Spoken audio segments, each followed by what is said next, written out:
Rudy Eugene was born at the Jackson Memorial Hospital in Miami, Florida on February 4, 1981. His parents emigrated from Nigeria but were divorced shortly after his birth, and Eugene's father sadly died when he was just 6 years old.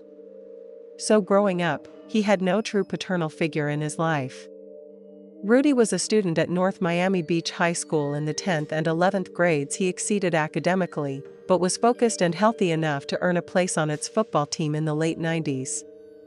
After his graduation ceremony, Rudy earned a meager living from such sources as selling CDs and jobs at McDonald's, before landing a more stable and well-paying job in telemarketing. However, his last known employment was washing cars at a local automobile dealership, a sign of the deterioration that marred his later years. However, despite his run of bad luck, Rudy had expressed interest in establishing his own mobile car wash business. Every Sunday during his boyhood, Rudy accompanied his family to the Bethel Evangelical Baptist Church.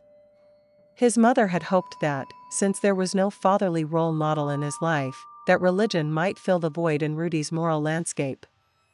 And for a while it worked. But that moral stability was not to last. By the age of just 16 years old, Rudy had been arrested a total of 8 times for offenses ranging from possession of marijuana to assault.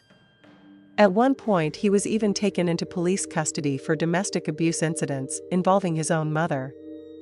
He had smashed a table, destroyed household items, and even laid hands on his mother, shoving her around and telling her, "I'll put a gun to your head and kill you."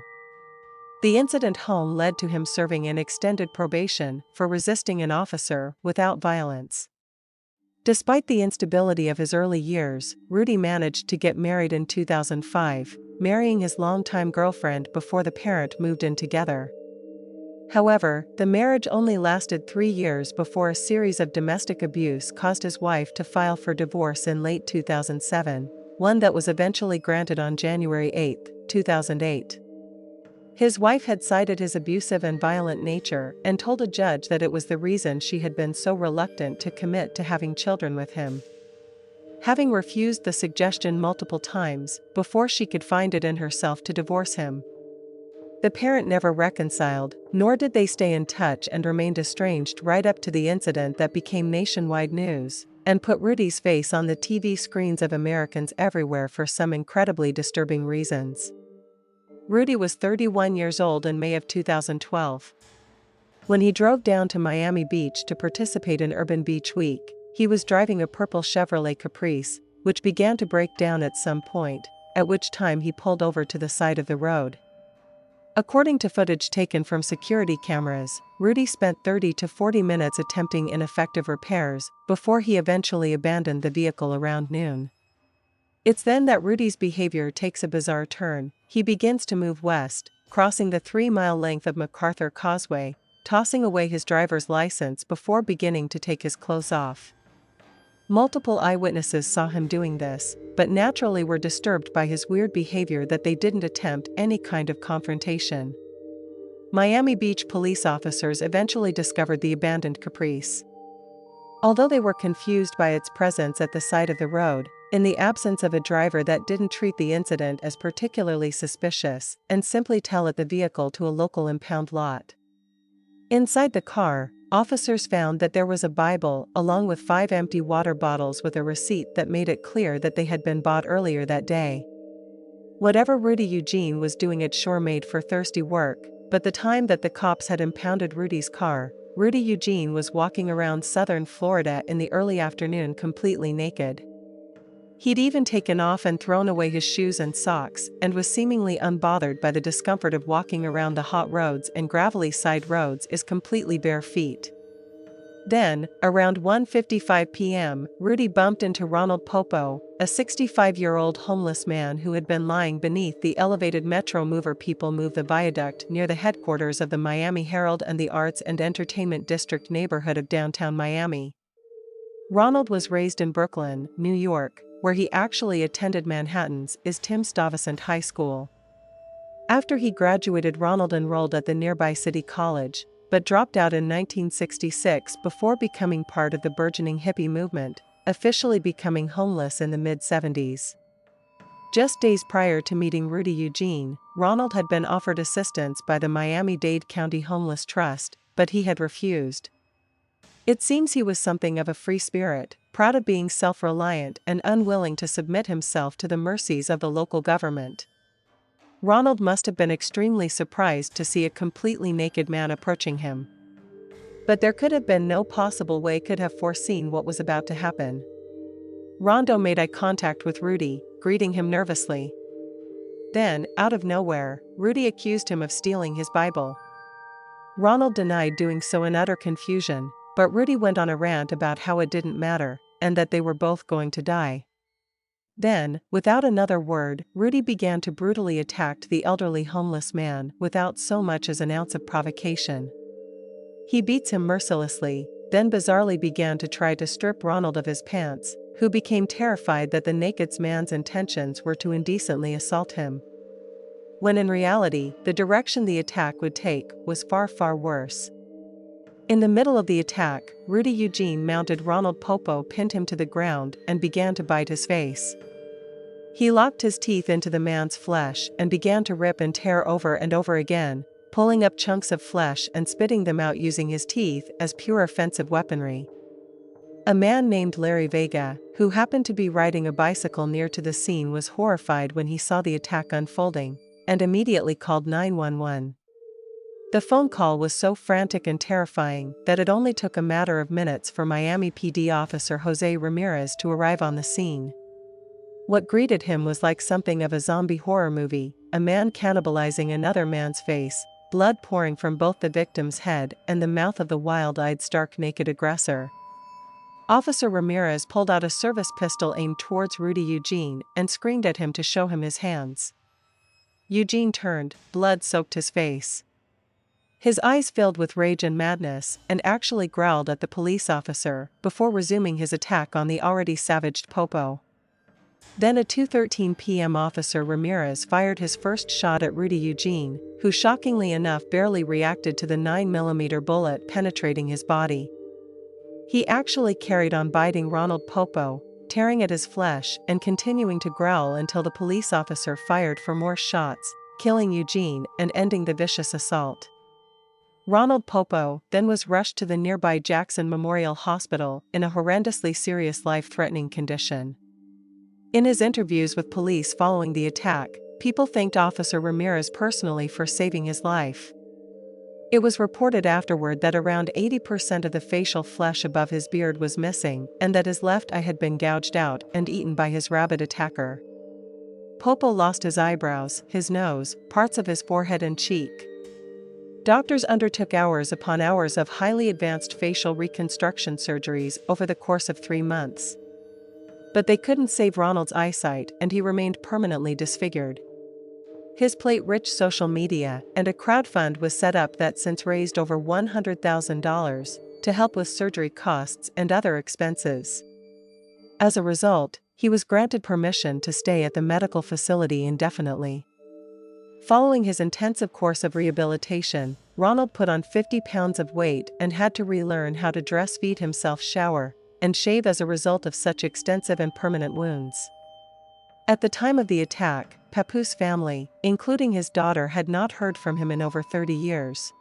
During that time, they assumed that Ronald was dead, strongly suspecting that he had ended his own life due to his past troubles with depression and substance abuse.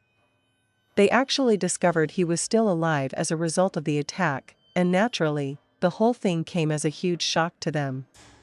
Puppet was since completed treatment and was last residing in a Medicaid facility. He received nutritional and occupational therapy and took up learning the guitar as a way to cope with the trauma of the incident. As for Rudy Eugene, the reasons for his behavior have remained shrouded in mystery.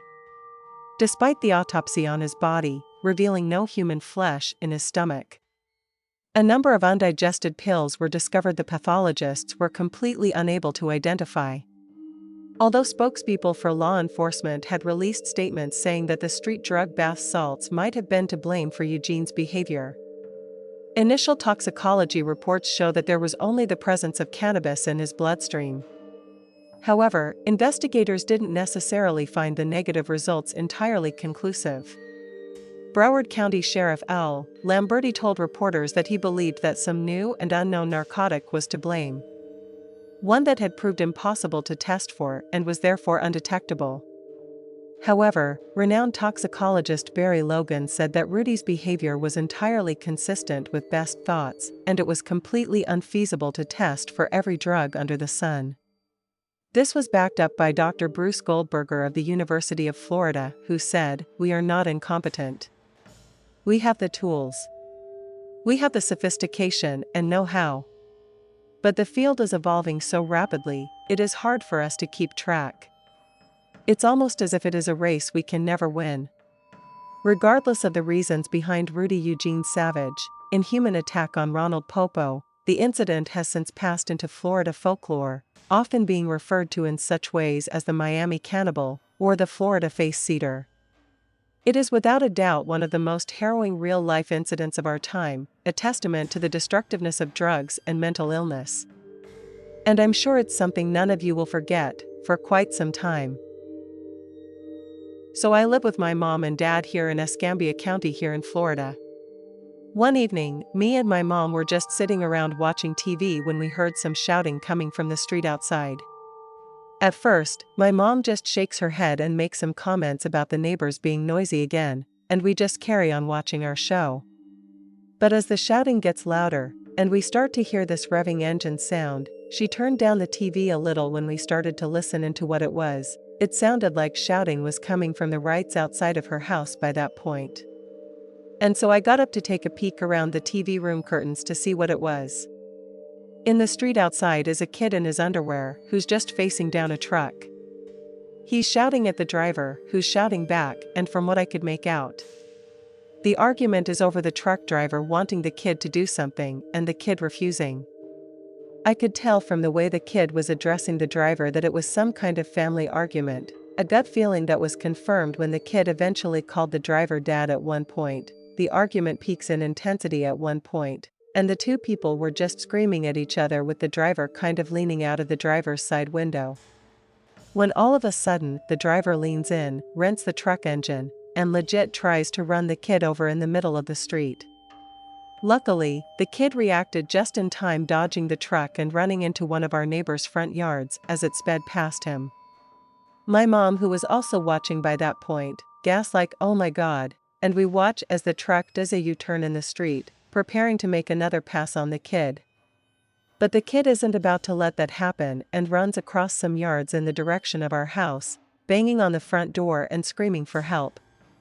We just reacted, running to the front door and letting the kid inside as the truck screamed past again, the driver shouting out the window as it came to a stop. We slammed the door close, and my mom runs to call the cops as I tried to comfort the kid, even though he's basically in his underwear and I'm in no mood to be hugging a half-naked teenager, no matter how panicked he is. The kid's dad starts banging on our front door now, shouting about how he knew his son was in there and for him to come out so he could face the music or whatever. Trying to ignore all the commotion, I remember asking what had happened to cause such an intense family argument. And you will seriously not believe what the kid said next. He tells me straight up that basically, no matter how much his dad wants him to, he will not take a bath. He keeps ranting about how he's a grown-up and he can do what he wants. And he won't just do what people tell him to do. He's perfectly capable of looking after himself and he doesn't need anyone to keep tabs on his personal hygiene. It's only then that I start to notice just how bad this kid smells, how his breath smelled so bad and his skin was all greasy looking. He obviously hadn't bathed in quite a while, and although there's obviously no excuse for trying to run someone over for something like that, I started to understand with his dad having gotten so frustrated. Now this whole time, the dad is banging on the door, saying he's not going to leave until his son comes out.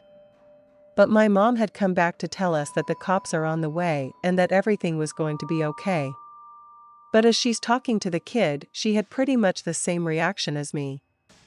And there's a moment where she stops talking for a second and her nostrils flare from where she started to get an idea of how bad the kid smelled too.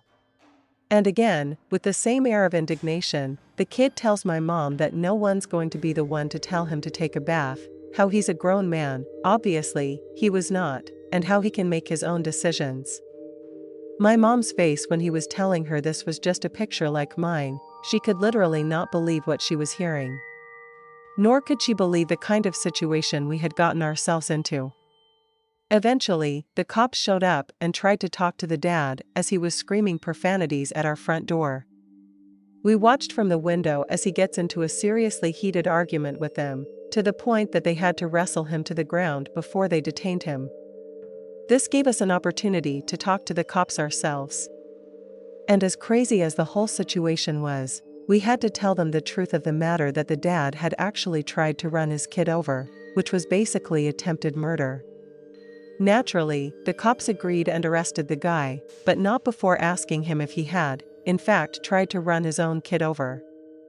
The guys are like, "He's my son, I'll raise him how I want, and if he doesn't do what I tell him, I'm a weapon." Basically confirming that he had tried to hit him with his truck. He was slurring his words the whole time.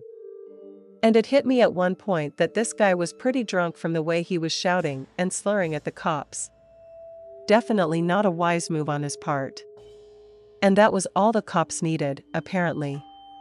So they put them in the back of the patrol car and took them to jail.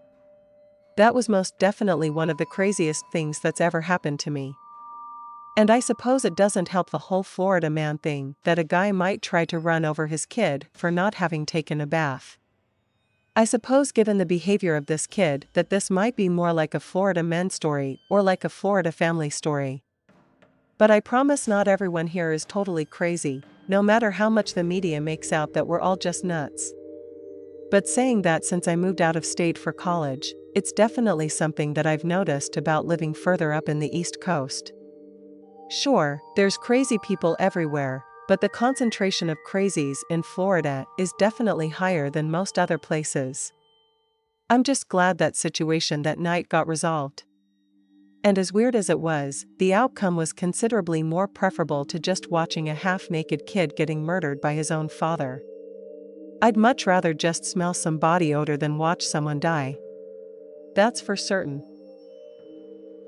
The history of humans keeping animals as pets is a rich and storied tale, with some archaeologists suggesting that human ownership of dogs as pets may date back to at least 12,000 years ago.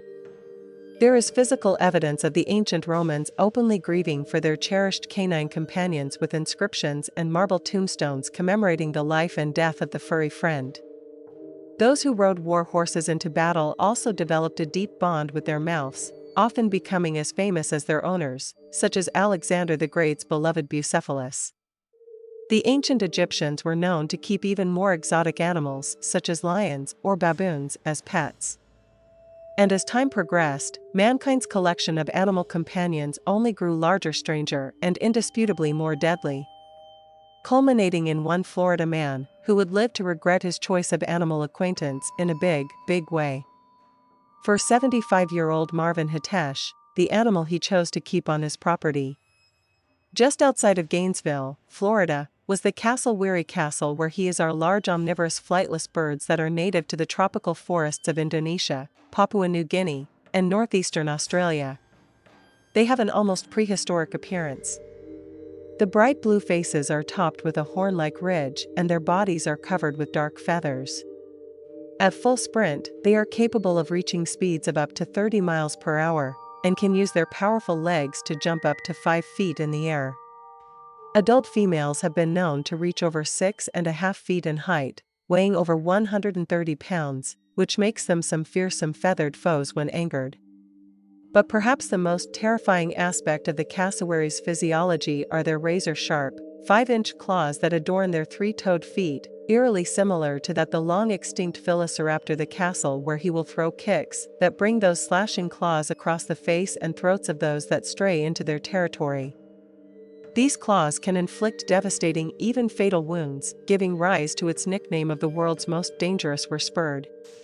So as insane as it may seem, it was this kind of animal that Marvin Hideyoshi adopted to keep his pet.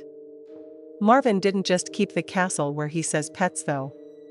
He also raised them and bred them, auctioning off the exotic birds as a way to make a living. so his property just outside of Gainesville was equipped with several large enclosures, mostly constructed right next to one another so that his beloved birds wouldn't get too lonely. And then on April 12, 2019, Marvin was undertaking one of the riskiest activities in his entire calendar. It was breeding season, and during that time of year, Marvin would have to make regular checks of his castle where his eggs, ensuring they were at the right temperature of the right size and shape. But naturally, his castle berries were extremely protective of their eggs, and would throw a fit every time Marvin ventured near them, attempting to rip him to shreds with their daggered claws through the bars of their cages. Always going well with the egg checks. Until while moving between a narrow passageway between two enclosures, Marvin began to lose his footing. His foot dragged against fencing of one of the cages, causing him to crash into the dirt, winding him in the process. Marvin lay there for a moment catching his breath, but before he could bring himself to his feet, he felt an intense pain on the back of his neck. One of the cassowaries, boiling with rage that the man had just molested their beloved eggs, had rushed to the edge of the cage, stuck its leg through one of the narrow gaps in the fencing, and was using its razor-sharp claw to slash at Marvin's head, neck, and shoulder. Marvin tried to use his hand to cover himself, but the castle where he slashed them so deep that it exposed the bones in his fingers. He tried to bring himself to his feet, but the sheer force of the bird's blow sent him crashing down to the dirt again. And when he tried to crawl away down the long, narrow passageway, the castle very simply followed him, sticking its legs through the gaps in the fencing. As it continued its vicious visceral attack, all Marvin could do was scream and scream and scream. A couple of ranch employees eventually heard his cries for help, but by the time they were able to scare the castle weary off their employer and contact emergency services, the damage was already done. Marvin had more than a dozen lacerations across his face, neck, back, abdomen, thighs, legs, and right arm, including catastrophic damage to his brachial artery, the major blood vessel of the upper arm. Emergency workers rushed to try and retrieve his bleeding, dying body, but were unable to do so for quite some time as the castle weary that had attacked Marvin also tried to injure them too. In the end, Marvin was transported to a nearby hospital, but died of blood loss after being admitted. Paramedics found him unresponsive and barely breathing when they began treating him. A mere 14 minutes after the attack was thought to have commenced twice over the next 28 minutes as paramedics applied chest compressions. Marvin's pulse didn't register, and eventually it gave out altogether. Bill Grayson, a representative of the medical examiner's office who headed up the investigation to Marvin's death, told news outlets that he had died from the trauma inflicted in the attack, calling it an unusual situation. "I've been doing this for 18 years, and I've never had a thing like this. I've had them killed by alligators and snakes, but never by a bird like that. I know ostriches and emos have their moments, but cassowaries are an extremely, extremely dangerous bird. You don't want to fool around with them. They have no sense of humor." The female cassowary, which is the larger of the two birds, saw he was messing with the eggs, and you know how that goes. It was like a mama bear protecting her young. But perhaps one of the most confusing things regarding the whole attack is the fact that the cassowary that killed Marvin was not put down, either during or after the incident. In fact, the very same bird was to be auctioned off as normal in order to pay for Marvin's funeral costs. The owner of Gulf Coast Livestock Auction in Madison, Florida, said the auction of the castle area in question would be open to the public. But on Facebook, they insisted that the news media would be excluded from the event and risk the destruction of their equipment if they attempted to document the proceedings. Jimmy Wilson, the group's office manager, said that the High Oshas family had asked them not to release any information to the news media. Miss Wilson said the group organized the auction of the bird, along with hundreds of other animals kept on the ranch, because Mr. Hyo wanted them to be sold after his death. Elsewhere on the group's Facebook page, condolences poured in from the Irish family. A video posted there showed a man identified as Mr. Hitesh riding a camel on a gravel parking lot under a cloud sky in February 2018. Something one might typically expect of a Florida man. "He was a great friend," the video's caption read. Even after the deadly attack, the Florida Fish and Wildlife Conservation Commission enacted no new rules or restrictions about owning cassowaries. If the animals are being used for commercial breeding, they are considered domestic animals not required to have a permit. Only in the state of Florida, it seems, could a large and deadly bird be classed as a domestic animal in the same way a cat or dog would be, and it almost comes as no surprise that Florida man's choice of pet would be something distinctly related to one of the deadliest creatures to have ever walked the earth. A creature that's arguably put Joe Exotic's choice of furry friends to shame. Regardless, what happened to Marvin Hall Yoshi is a tragedy, and even with regards to the Florida man mean, should not be taken lightly. May he and the rest of the whole Yosh family find some semblance of peace?